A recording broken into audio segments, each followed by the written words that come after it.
Hey you, I felt like talking about a few things today because the weather is a bit nice out. It's like a little bit of clouds, a little bit of rolling clouds, slightly overcast, but then also sunny. So I am at the southeast edge of Prague in Prague 15, away from the noisiness of the city center, all the crazy tourist stuff and everything. So yeah, first thing I wanted to talk about was this whole fair use thing that's been going on with YouTube and a lot of the big creators who are having a lot of problems. The Professor of Rock and Rick Beato. You know, when I decided to go back to YouTube in 2023, I was influenced by them and many other channels. I wanted to be something that combined elements of all my favorites: music education, history, tutorials, and more.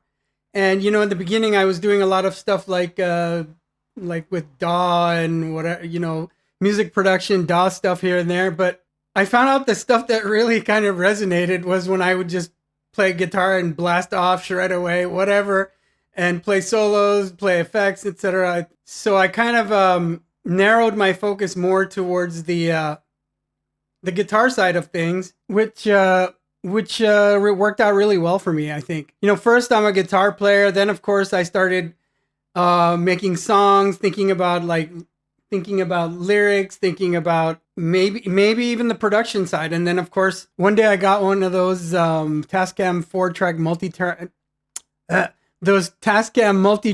4-track recorders, and from there I was completely hooked with this whole recording thing. I couldn't get enough. I just wanted to do it all the time, and sure enough I did. I went from there to the computer, I went from there to like Reason.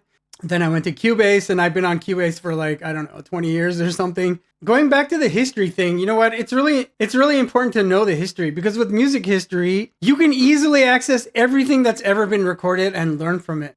Which, as an example, I'll give you is much easier than some other things. Let's say you wanted to find out what happened in May 1956 in some small town in Chicago. You would spend hours looking for this article. You might have to go to a library, online library, look at some microfiche or whatever, But with music, you can just go online, put that thing in, and there's a good chance you're going to find that thing. I mean, almost everything is on YouTube nowadays. I'm constantly getting all these comments on my shorts, right? Play the music, stop talking, blah, blah, blah. Why don't you play the music, blah, blah, blah, blah. I heard this shit so many times I stopped replying. The average YouTube music fan has no idea how complicated this fair use thing is now. The AI music detection algorithms are pretty hardcore. It doesn't matter if you're teaching somebody these riffs, you could get blocked and you could get easily taken down. The thing is, many of our favorite artists' labels are doing all this stuff. Not necessarily the artists, but the labels. Remember, it's not necessarily the artists, but the labels. So before you start asking, why don't they use the music? Why don't they do this? Go learn what's happening in the YouTube music community now. It's not just as easy as, here, I'll play you the first 10 seconds of stop, and then I'll show you the guitar riff, blah, blah, blah. No, I did that stop guitar video without using any music examples, because I didn't want to because I've had this happen. You spend like a whole week, you spend hours and hours and hours making this video,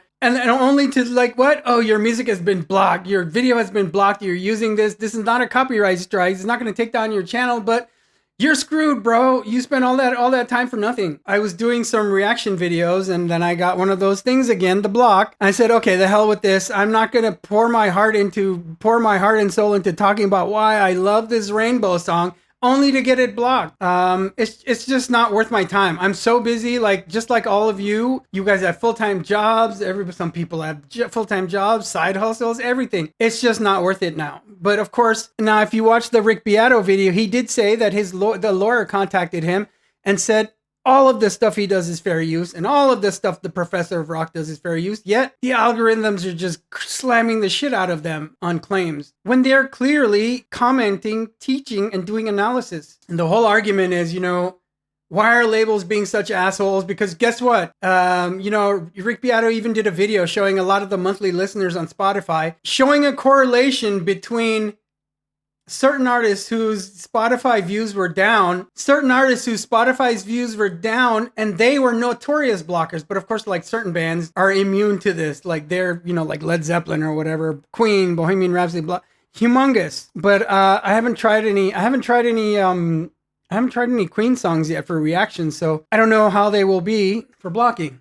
Recently, the professor of rock, who I love, is Adam Reeder. He had some major issues and he was getting slammed with claims left and right when all he was doing was like music reviews. Like real in-depth music reviews that went farther deeper than anything I've seen before. And I love that deep dive stuff, the great details, because I'm a massive musicology, music historian nerd. I love that stuff. I even took a musicology course in college. So yeah, I'm complete nerd for all that. Those music documentaries, the behind the music, best albums review, all that. I love all that stuff. I'm crazy for it. So he had these major issues and the whole community, including Rick Beato, Justin Hawkins of the Darkness, everyone came to support. They not only support, they made videos about it and they continued to spread the dialogue and talk about the political issues going on in terms of writing legislations and adhering to doing proper detection algorithms that see the fair use and don't block fair use things. And guess what? Many copyright block strike things, we don't even know who's doing it. It could be from any random person and you have to fight that thing and claim it and spend all your time, get a lawyer involved. I mean, seriously, this is just rude, my friends. Rick Beato even contacted Professor Rock, gave legal advice how to fight this stuff. Now the professor is back stronger than ever and I love it. The thing is, I just don't want to get into complications of it. So I'm staying away until it improves. Of course, I've done guitar tutorials and they haven't been blocked. So I guess I'm going to continue going that way so I can at least teach you some stuff. Like recently I showed you the bridge of size riff and the univibe tones and everything. I think those are really important because that's what I used to get from guitar magazines when I was a kid. Before there was YouTube and all that stuff. This is how we learned about, how to play the song, tablature.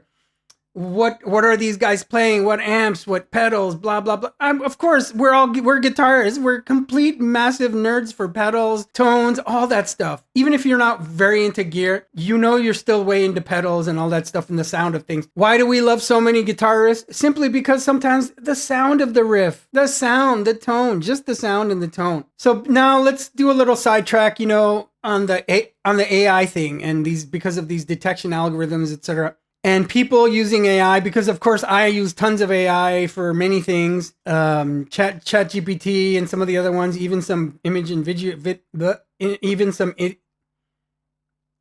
image and video generators. And I've had some great results. It's helped me a lot. But I even made a video, what I use it for and what I don't use it for. What I use it for, what I don't use it for. Now, to me, there's a very clear line in my brain. It's just there. I don't have to think about it. It's not hard.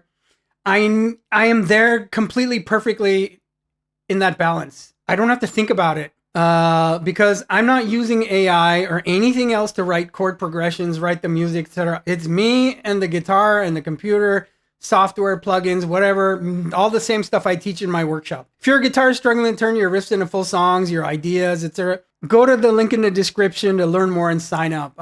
Of course, the workshop is, great for all musicians. It's like maybe 1.2% better for guitar. Okay, maybe like 5.2% better for guitarists.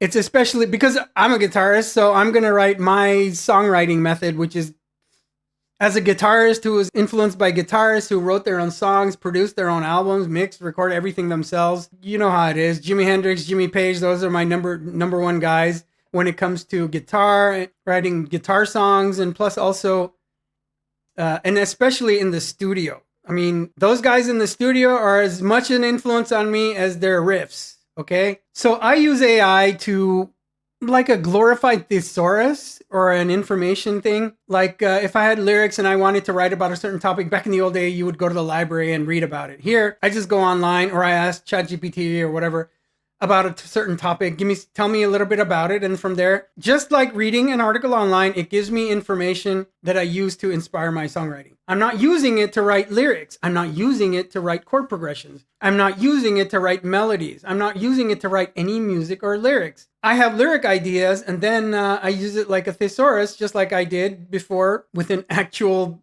book thesaurus, right?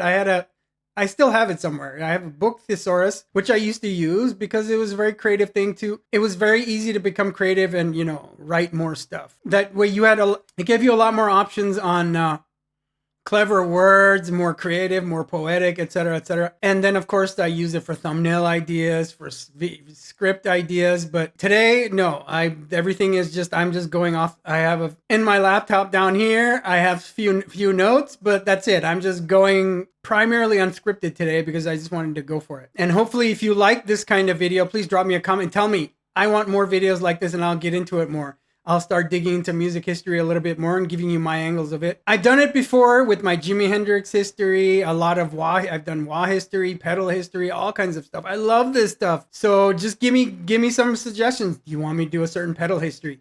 What pedal? I'll go deep into it and give you a history on it. Because to me, that's not work. That's fun. And of course, before we go further, please like the video, subscribe, and please hit the notification bell so that you get updated on future videos, right? Drop me some comments. I love to chat with you about music. I'm getting a lot of course, I have people signing up for my tutorials, right? You can sign up for my guitar worksheet down below.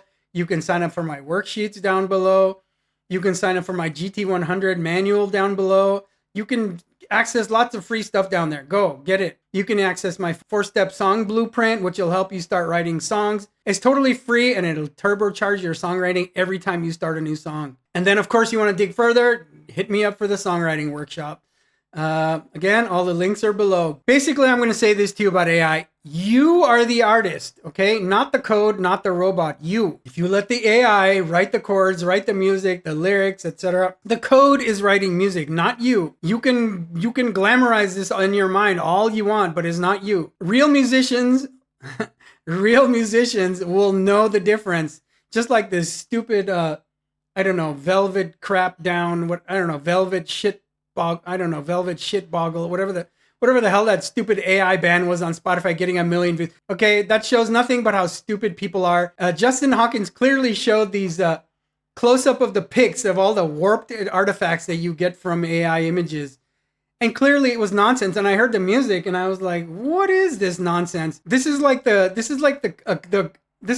computer's version of the Eagles meets the Eagles meets the